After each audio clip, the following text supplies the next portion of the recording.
Bertemu kembali dalam pelajaran bahasa Yunani Perjanjian Baru. Kali ini kita akan melanjutkan pelajaran kita tentang demonstratif atau dalam bahasa Indonesia disebut sebagai kata penunjuk. Kata penunjuk ini tentu sangat sering ditemukan di dalam Perjanjian Baru. Salah satu kata penunjuk yang sering kita dengarkan dalam bahasa Indonesia adalah kata itu, kata ini. Dua kata ini akan kita pelajari di sini secara khusus dalam konteks bahasa Yunani. Nah, kata penunjuk adalah merupakan kata yang sangat sering dipakai di dalam bahasa Yunani. Kata penunjuk tentu ada dua jenis, seperti yang saya katakan di dalam bahasa Yunani. Yang pertama itu adalah ekeinos atau that dalam bahasa Inggris, dan atau itu atau itulah. Kemudian kata yang kedua adalah houtos, this, atau ini dalam bahasa Indonesia. Penggunaan dua kata penunjuk ini sangat penting sekali, dan tentu ketika kita mempelajari dua kata penunjuk ini sangat berkaitan erat dengan penggunaan daripada kata adjektif atau kata sifat yang sudah kita pelajari sebelumnya.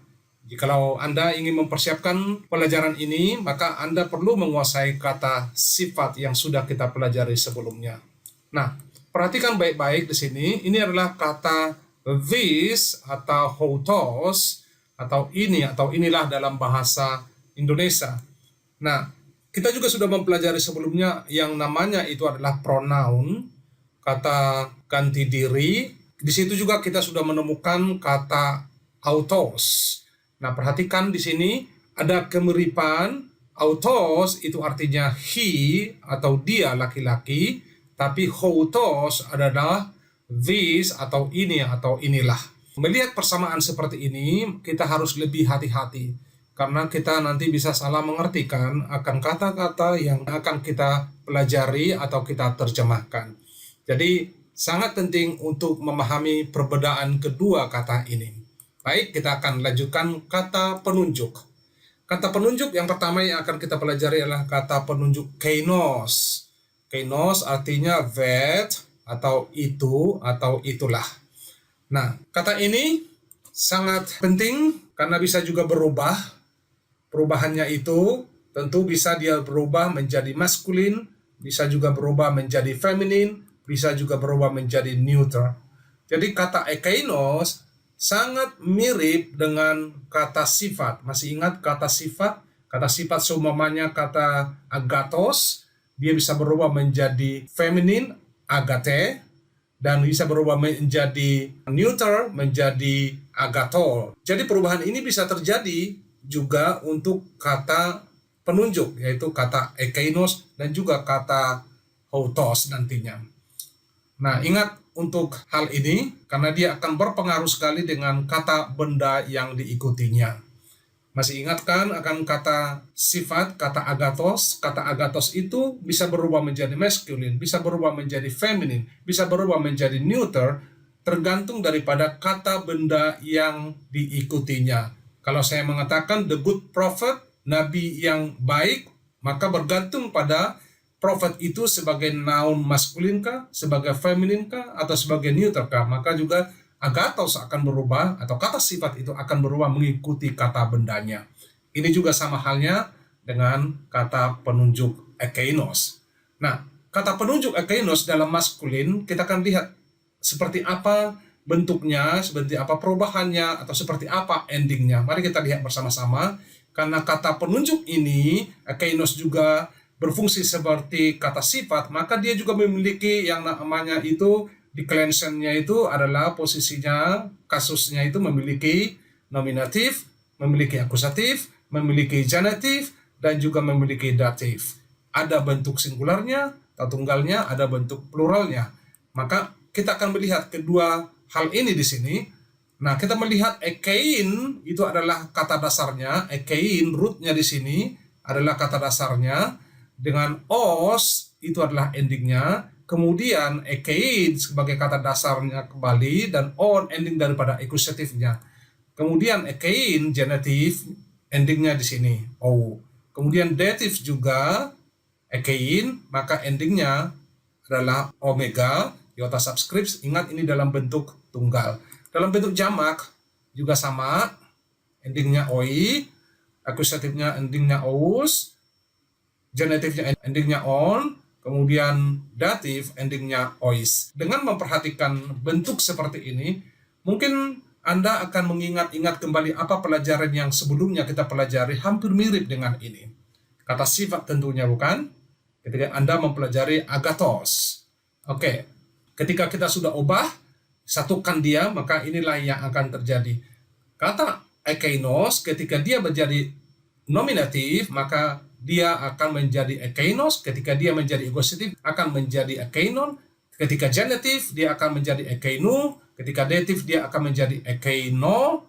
Ketika dia jamak, dalam bentuk nominatif, ekeinoi. Dalam bentuk egosatif, ekeinos. Dalam bentuk genitif, ekeinon. Dalam bentuk datif, ekeinois. Ingat ya, tergantung posisi mereka di dalam sebuah kalimat. Apakah dia berfungsi sebagai akusatif, atau nominatif, atau genitif, atau datif. Baik, kita akan lanjutkan. Bagaimana ketika dia berubah menjadi bentuk feminin?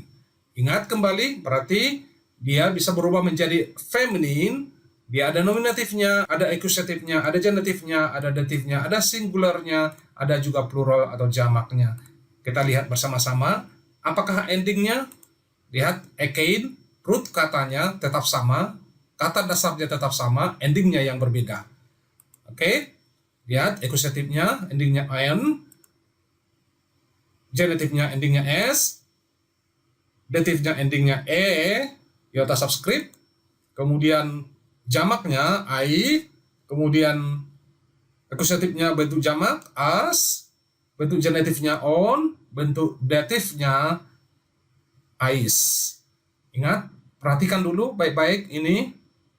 Perhatikan, root katanya selalu sama, endingnya yang berbeda. Kalau tadinya kita lihat di dalam maskulin itu endingnya os, on, o, omega, iota subscript, dan di sini dia berbeda. Di jamak juga demikian, root katanya sama, endingnya yang berbeda. Paham sampai di sini ya? Mudah-mudahan bisa diingat. Perhatikan penambahan daripada endingnya. Nah, ketika dia digabung akan menjadi seperti ini. Ini akan nampak di dalam kalimat. Ketika dia digabung dalam kalimat, tergantung posisinya dia di dalam kalimat itu sebagai genitif kah, sebagai datif kah, sebagai akusatif kah, atau nominatif, sebagai singular kah, atau dia jamak. Baik, saya harap Anda bisa memahaminya. Jikalau Anda tidak mengerti, Anda bisa pause sebentar, lalu coba analisa dan coba pelajari. Baik, kita akan melihat untuk selanjutnya, kata penunjuk ekeinos dalam bentuk neuter. Neuter, kita tetap akan melihat dia ada nominatifnya, ada akusatifnya, ada genitifnya, ada datifnya, ada singularnya, dan ada jamaknya. Dan kemudian kita lihat ada tetap juga root katanya, endingnya on, kemudian akusatifnya on, genitifnya juga o, kemudian datifnya juga iota subscript. Kemudian untuk jamak kita melihat ada ending a, ending on, ending ois. Nah, perhatikan hal ini sangat menentukan bagi kita untuk nantinya kita melihat ini di dalam kalimat-kalimat atau di dalam ayat-ayat di Perjanjian Baru. Nah, perhatikan baik-baik akan perubahan-perubahan yang terjadi nantinya, penambahan yang akan terjadi. Itu semua berdasarkan kata ekeinos. Karena ekeinos itu bisa berbentuk persis seperti daripada kata sifat. Baik, inilah yang akan terjadi hasilnya. Anda bisa amatin apa yang akan terjadi setelah dia digabung. Inilah endingnya nantinya yang Anda temukan di dalam sebuah kalimat. Tergantung posisinya sebagai apa di dalam kalimat. Kalau dia ingin dikatakan that man sebagai akusatif, maka dia inilah yang akan dipakai. Ketika dikatakan of that man, maka dia akan memakai kata genitif ini. Atau to that man, maka inilah yang akan dipakai bentuk datif. Baik. Nah, perhatikan baik-baik dari data atau dari tabel yang sudah kita lihat. Jika Anda perhatikan baik-baik bahwa ending kata ekeinos tadi sama persis dengan ending kata sifat agathos. Jadi, Anda bisa mempelajari kedua fungsi ini juga bersama-sama. Anda mempelajari kata sifat dan pelajari kata penunjuk ini bersama-sama. Sehingga Anda tidak dibingungkan. Anda perlu memahami ini dengan baik. Karena penggunaan daripada kata sifat juga nanti akan berlaku dengan penggunaan yang ada di sini, walaupun ada perbedaan-perbedaan yang sangat khusus buat kata penunjuk ini. Pengecualian hanya terletak pada ending nominatif dan akusatif neuter. Lihat ending nominatif dan akusatif yang mana endingnya adalah on, right? Kalau diadjektifkan berbeda dia, oke? Baik, untuk selanjutnya petunjuk penting. Perhatikan di sini kata penunjuk akeinos yaitu itu, dan houtos yaitu ada artinya ini atau inilah, bisa berfungsi sebagai kata ganti atau demonstrative pronouns maupun sebagai kata sifat atau demonstrative adjectives. Ingat, perhatikan dua fungsi ini. Dua fungsi ini sangat penting sekali untuk dipahami tentang topik ini. Kata ganti dia bisa berdiri sendiri, oke? Demonstrative pronouns dia berfungsi seperti pronouns, atau dia juga berfungsi seperti kata sifat. Itu maksudnya, ya. Baik, perhatikan contoh berikut. Oke. This is that. This atau that itu berfungsi sebagai kata ganti. Dia berfungsi sebagai kata ganti diri di situ sebagai subjek dia di sana. That, pronoun. Baik, perhatikan yang berikutnya ini. This prophet reads that book. Dia bersini adalah berfungsi sebagai adjektif. Ya, di sini this gabung dengan kata benda, kemudian that gabung dengan book. Jadi dua hal ini dia berfungsi seperti kata sifat. Mungkin Anda masih kurang memahami. Mari kita lihat dalam contoh dalam bahasa Indonesia. Nah, ini warna merah. Ini dia di sini berperan sebagai pronoun. Sebagai subjek yang berdiri sendiri, atau ini adalah warna merah, itu bisa diterjemahkan seperti itu agar mirip dengan nomor 1 ini. Nah, kemudian contoh yang kedua, Nabi itu mengajar. Nabi itu menjadi satu frasa di sini. Nabi itu, that prophet, itu sangat penting untuk dipahami pemakaian kata that prophet.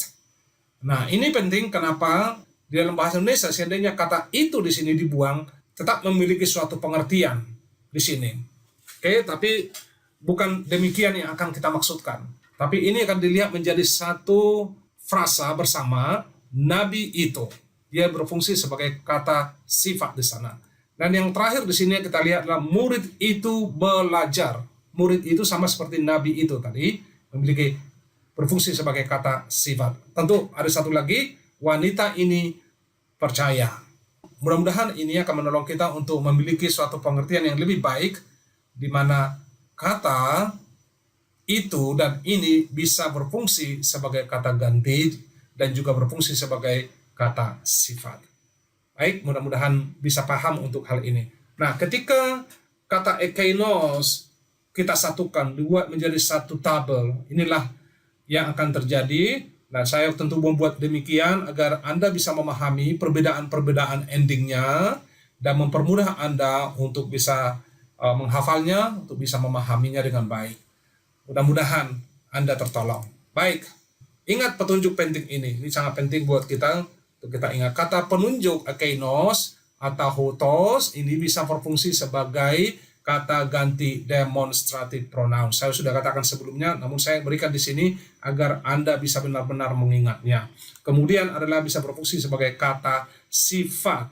Nah, ketika kita berbicara dengan kata sifat, masih ingat penggunaan daripada kata sifat? Kata sifat bisa dipakai dalam dua bentuk. Sebagai attributive position, posisinya sebagai attributive, dan kemudian juga sebagai predikatif. Jadi dua hal ini harus dipahami kalau kita mempelajari kata sifat. Nah, tentu Anda perlu mengerti juga ketika kata penunjuk akeinos atau itu atau houtos ini dipakai sebagai kata sifat, maka kata sandang tertentu, yaitu artikel, selalu dipakai bersama dengan kata benda itu.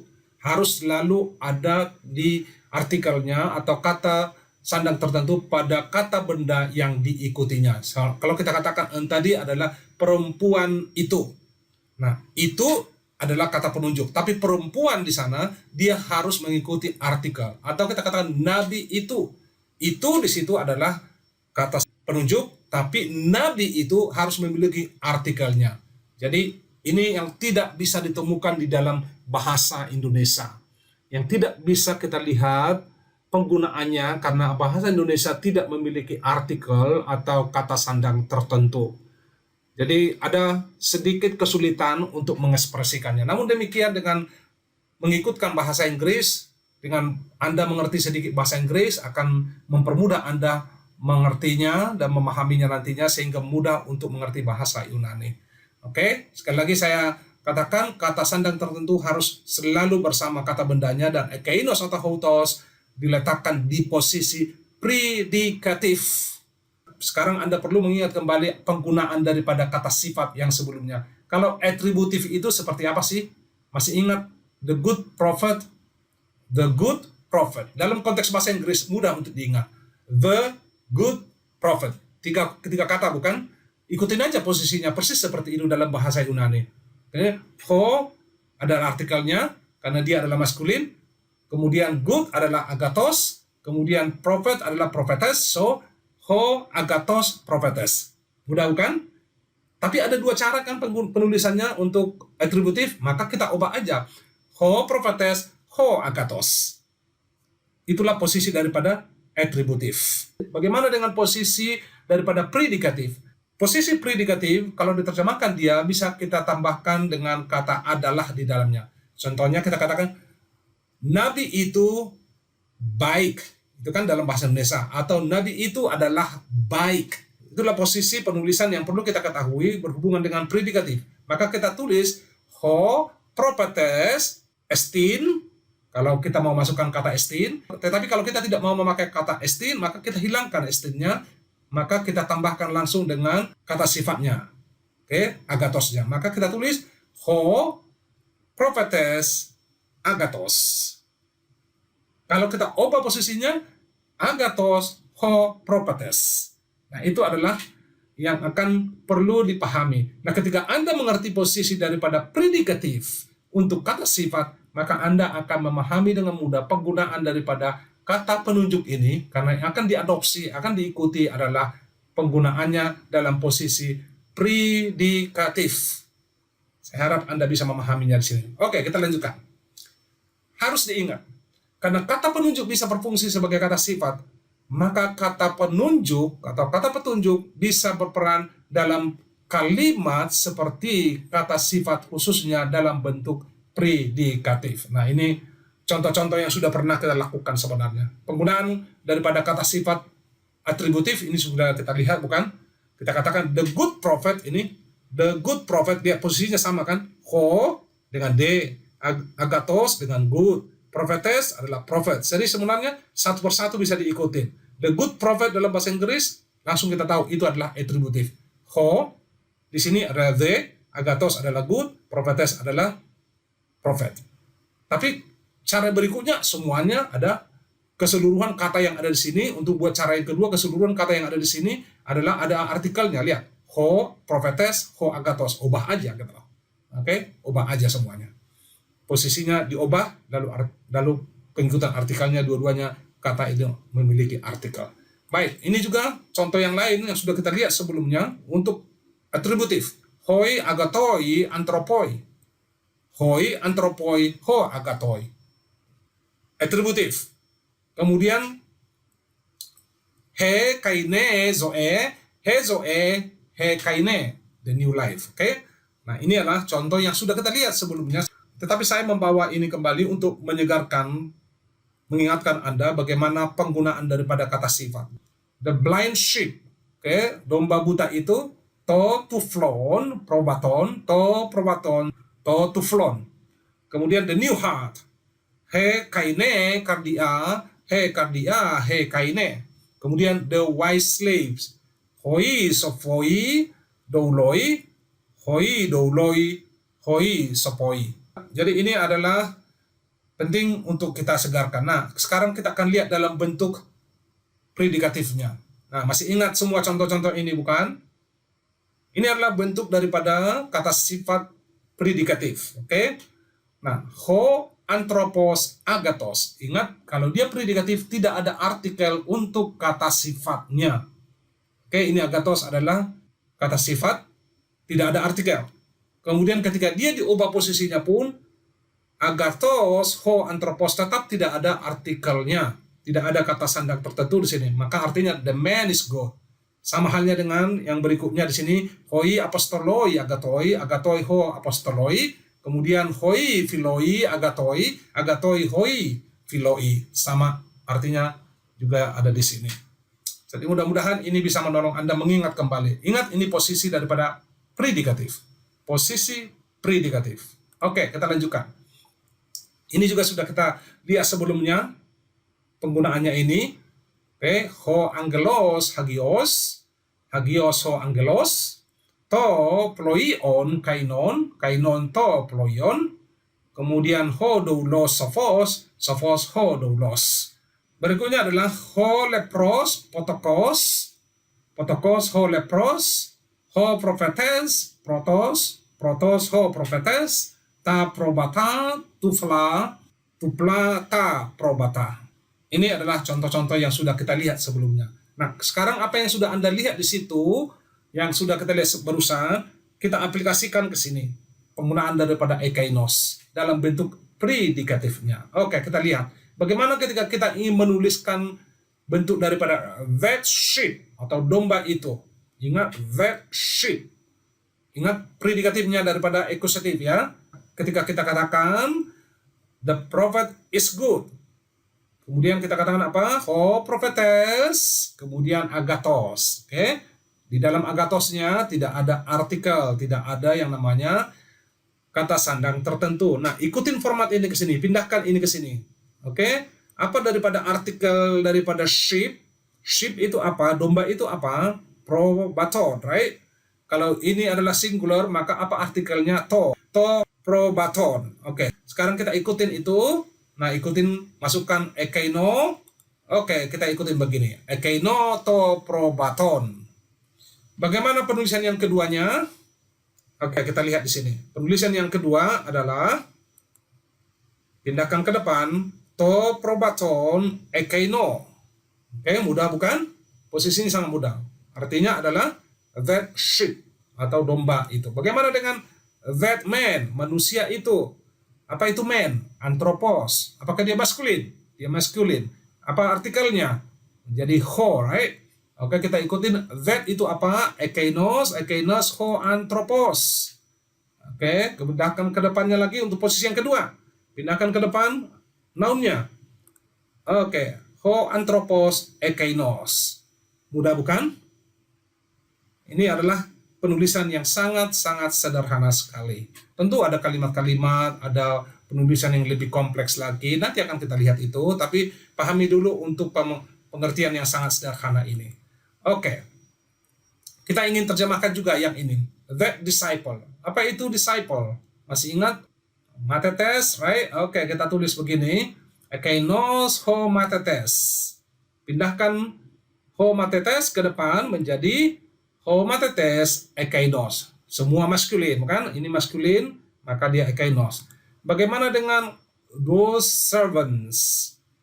Kita berbicara di sini sebagai nominatif ya. Kalau nanti posisinya sebagai akusatif, tentu kita ikutin ending akusatif. Kalau dia posisinya sebagai genitif, tentu kita ikutin posisi sebagai genitif. Atau kalau dia dative, maka kita ikutin ending daripada dative. Oke?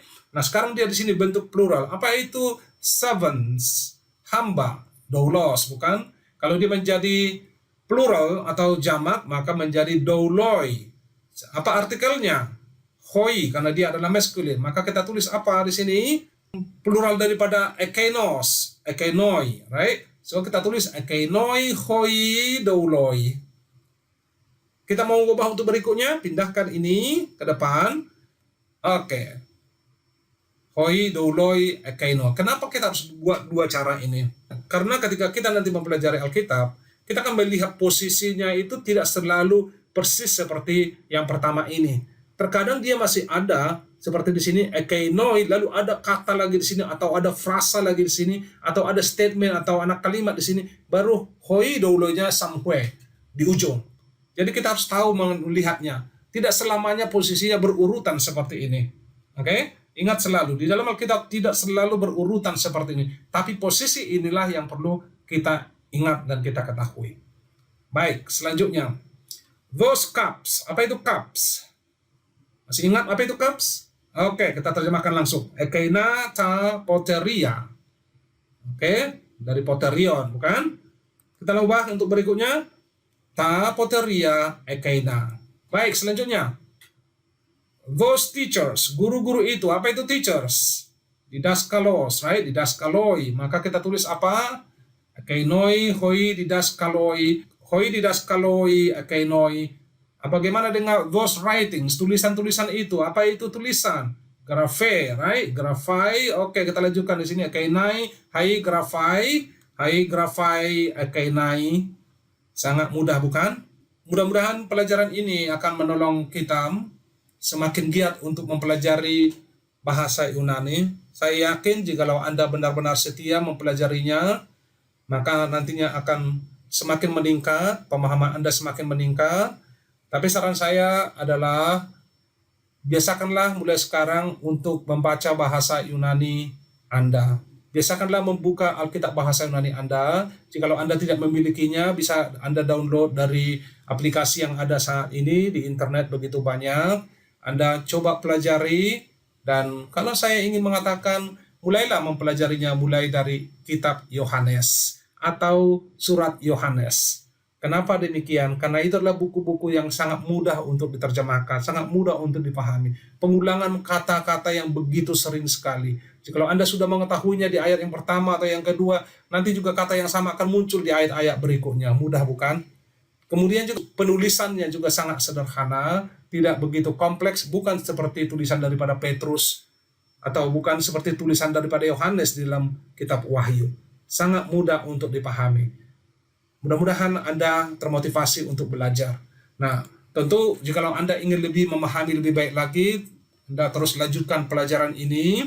Pelajaran berikutnya juga akan dibahas tentang penggunaan daripada ekeinos dan juga nanti hotos. Di sana Anda akan menemukan contoh-contoh yang lebih kompleks lagi, yang lebih jelas lagi, dan mudah-mudahan semua ini dengan tujuan agar Anda semakin memahami apa maksud firman Tuhan, dan Anda diberkati, orang-orang yang Anda layani akan diberkati, dan setiap pelayanan yang Anda lakukan di dalam rumah Tuhan atau di lingkungan orang-orang percaya akan menjadi berkat bagi banyak orang.